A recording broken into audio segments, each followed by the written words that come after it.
کی تذلیل کی جائے، معاذاللہ ان کو رسوا کیا جائے۔ حضرت علی المرتضی شیر خدا سرکار اپنی عبادت میں رب کی حمد ثنا میں مشغول ہے۔ وہ کافروں کے پاس، مالداروں کے پاس، عیش و عشرت رکھنے والوں کے پاس، سرداروں کے پاس جب پہنچا، انہوں نے بتایا کہ علی کے پاس جاؤ۔ وہ شاید حضرت علی المرتضی شیر خدا کی دربار میں جب لوٹا، حضرت علی المرتضی سرکار نے ایسے دیکھا، کمال چہرے کے ساتھ دیکھا، نگاہ کمال کے ساتھ دیکھا، حسن و جمال کے ساتھ دیکھا اور محبت بھری نگاہوں سے دیکھا۔ آپ نے فرمایا سائل خیریت جو ہے کیسا آنا ہوا؟ عرض کرنے لگا حضور مجھے بھیجا گیا ہے، ان کافروں نے بھیجا ہے، ہمارے پاس کچھ نہیں، علی کے پاس جاؤ طلب کرو تمہیں دیا جائے گا۔ ان کا ارادہ یہ تھا کہ 3 دنوں سے گھر میں نہ کچھ کھایا گیا ہے، نہ پیا گیا ہے، نہ پکایا گیا ہے، نہ پہنچایا گیا ہے، فاقوں کا حال چل رہا ہے۔ حضرت علی المرتضی شیر خدا، رب کے جو شیر ہے، رب نے منصب جو ایسا عطا فرمایا، آپ نے فرمایا سیدھے ہاتھ کی ہتھیلی آگے کر۔ جب جوان نے شاعر نے ہتھیلی آگے کی، آپ سرکار نے درود پاک پڑھا، درود پاک پڑھ کر اس کی ہتھیلی پہ دم کیا، فرمایا کہ جا ان جوانوں کے پاس، ان سرداروں کے پاس، ان بےایمانوں کے پاس، ان بے نوروں کے پاس جا کر بتاؤ ہم بھوکے رہ کر نواز دینے والے ہیں، ہم بھوکے رہ کر ہم سیل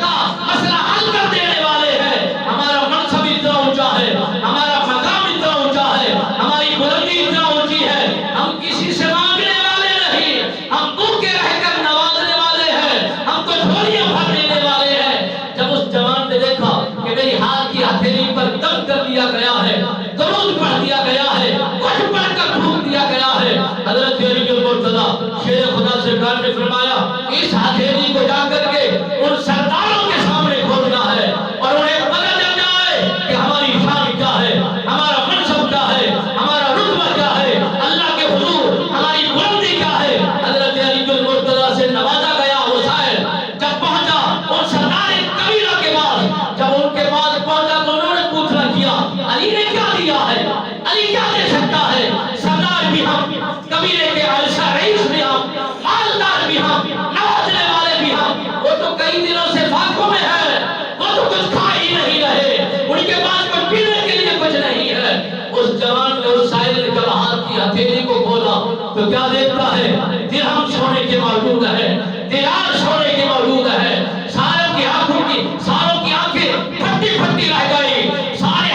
عجیب و غریب کشمکش کا شکار ہو گئے۔ نہ علی المرتضی شیر خدا نے اپنے موجے میں ہاتھ ڈالا، نہ جیب میں ہاتھ ڈالا، نہ کسی سے کہیں مال طلب کیا، نہ گھر میں گئے، نہ کسی کو بلایا، نہ کسی سے کچھ منگوایا، کیا ایسا کچھ عطا کیا ہے؟ حضرت علی المرتضی شیر خدا سرکار کی اس کرامت کو دیکھ کر کئی سردار اسی وقت صاحب ایمان ہو گئے تھے، مسلمان ہو گئے تھے، کامل ایمان والے ہو گئے تھے۔ آج بھی ہم اگر یہی چاہتے ہیں، جو بخیل ہوتے ہیں، ایک بخیل وہ ہے جو اللہ کے راہ میں مال طلب کیا جائے نہ دے، وہ بخیل ہے کیونکہ اس کے اپنا تو ہے ہی نہیں، اللہ کا دیا ہوا مال ہے، زر ہے، دولت ہے، نام ہے، عشرت ہے، اللہ کی سبھی کو ہے، وہ بخیل ہے جو اللہ کے نام پہ نہیں دیتا۔ دوسرا بخیل فرمایا گیا، حضرت علی المرتضی شیر خدا سرکار نے فرمایا جس کے سامنے محبوب کبریا کا ذکر ہو، احمد مجتبی کا ذکر ہو، رحمت دو عالم کا ذکر ہو، کائنات کی جان کا ذکر ہو اور اس پر درود و سلام کے لیے اور اس کی زبان نہ کھلے، وہ بھی انسان بخیل ہے، بخیل ہے، بخیل ہے۔ اپنی زبان کو کھولیے، ایک ٹون کے ساتھ ذرا پڑھیے اللہم صلی علی، ایسے نہیں 4 بجے جمع ہوگا، ذرا پڑھیے اللہم صلی علی سیدنا و اصحاب سیدنا۔ میری تعریف نہیں، کسی سیاسی کی تعریف نہیں، کسی منصب رکھنے والے کی تعریف نہیں، کسی اور کی تعریف نہیں، یہ تو وہ نیکی ہے۔ رب فرماتا ہے تم ایک مرتبہ میرے محبوب کبریا کی ذات پر درود بھیجو، میں 10 نیکیوں سے عطا کر دیتا ہوں، 10 درجات بلند کر دیتا ہوں، 10 خطاؤں کو مٹا دیتا ہوں۔ پھر بھی بخل کے ساتھ درود پڑھنا یہ جچتا نہیں ہے۔ مومن